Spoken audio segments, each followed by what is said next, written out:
سلام تعنا فقري ببزلهم يبتحكم كبرات تختاتلتي كلام قوانقوا نسح زحزنا يوم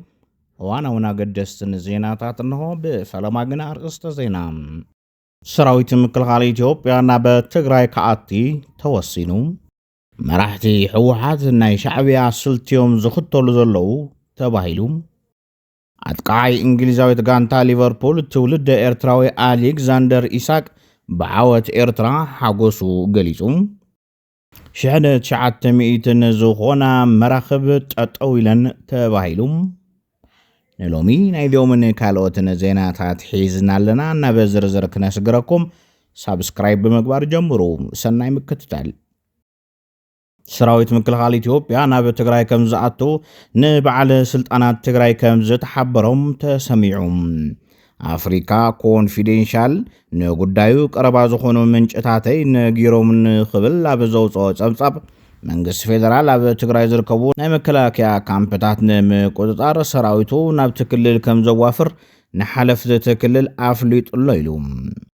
እዚ ስጉምቲ እዚ ነቲ ኣብ ቀርና ኣፍሪካ ዘሎ ረስኒ ከጋድዶ ይኽእል ዝብል ስግኣት እውን ኣንቢሩሎም ኣብ ጉዳያት ጸጥታን ድሕንነትን ትኹረት ገይሩ ጸብጻባት ዘውፅእ መርበብ ሓበሬታ ኣፍሪካ ኮንፊደንሻል ፈለጥቲ ውሽጢ ምንጭታተይ ነጊሮምን ኢሉ ዘውፅኦ ሓበሬታ ቅድሚ ሕዚ መከላከያ ናብ ትግራይ ከኣትዩ ዝብል ሓበሬታ ምዝርግሑ ስዒቡ ግዜያዊ ምምሕዳር ትግራይን ሕወሓትን ብዛዕባ እቲ ጉዳይ ምንም ዓይነት ሓበሬታ ከም ዘይብሎም ተዛሪቦም ነይሮም እዮም ኣፍሪካ ኮንፊደንሻል ግን ናብዚ ጸብጻብ ማእኸላይ መንግስቲ ሰራዊቱ ናብ ትግራይ ንምእታው ንኣመራርሓ ትግራይ ከም ዘፍለጠ ይዝገልጽ ኣብ ዝሓለፈ ሰሞነ መፋረቕ ዝወፀን ብዙሕ ትኹረት ዘይተዋሃቦን እዚ ናይ ኣፍሪካ ኮንፊደንሻል ጸብጻብ ኣብ ሰሜን ኢትዮጵያ ተፈጢሩ ዘሎ ወታደራውን ፖለቲካውን ረስኒ ኣብ ምንታይ ደረጃ ከም ዝርከብ ብንጹር ዘመላኽት ኮይኑሎ እቲ ጸብጻብ ጀነራል ጻድቃን ገብረትንሳኤ ንሕወሓት ብሓፂር ግዜን ብውሕድ ኪሳራን ምእላይ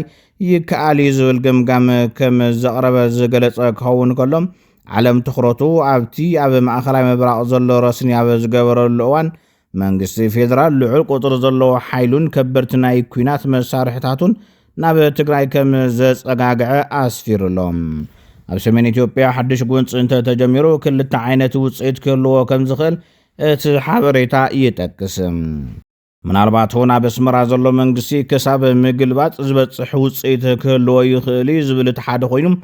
እቲ ካልኣይ ድማ እቲ ስጉምቲ እንተኸሺፉ ኣብ ኢትዮጵያ ምንቅስቓስ ዕጥቃት እናሓየለ ዝኸደሉ ዕድል ክፍጠር ይኽእል ይብል እዚ ጸብጻብ ብወገን ኤርትራውያን ተንተንቲ ዝንቡዕ ገምጋም ክብሉ ይገልጽዎ ኣለዉ መራሕቲ ሕወሓት ናይ ሻዕብያ ስልትዮም ዝኽተሉ ዘለዉ ተባሂሉ ኣቦይ ስብሓት ንህዝቢ ትግራይ ወራዳ ህዝቢ ትግራይ ዝበለዎ ካብ ኢሳያስ ተማሂሮም እዮም ዝብል ጋዜጠኛ ሎላ ሰለሞን ኢሳያስ ባዕሉ ምስ ኣባረሮ ንህዝቢ ኤርትራ ቡቱን ህዝቢ ኢልዎ መራሕቲ ሕወሓት ድማ ብሰንኮም ካብ ትግራይ ንዝወፀ መንእሰዮም ከናሽዎን ከጸልምዎን ዝውዕሉ ዘለዉ ክብል ገሊጹ ሃገራዊት ጋንታ ኤርትራ ብዘመዝገበቶ ዓወት ምኽንያት ኣጥቃዓይ እንግሊዛዊት ጋንታ ሊቨርፑል ትውልድ ኤርትራዊ ኣሌክሳንደር ኢሳክ ሓጎሱ ገሊጹ ኤርትራዊ ዝመበቆሉ ኣሌክሳንደር ኢሳክ ንዓወት ሃገራዊት ጋንታ ኤርትራ ይጅምር ዘሎ ብምባል ዝጸሓፈ ኮይኑ ብተመሳሳሊ ፕሮፌሽናል ተቐዳዳማይ ብሽክሌታ ቢንያም ግርማይ ንኣባላት ሃገራዊት ጋንታ ኤርትራ ኣናብስ ክብል ገሊጽዎም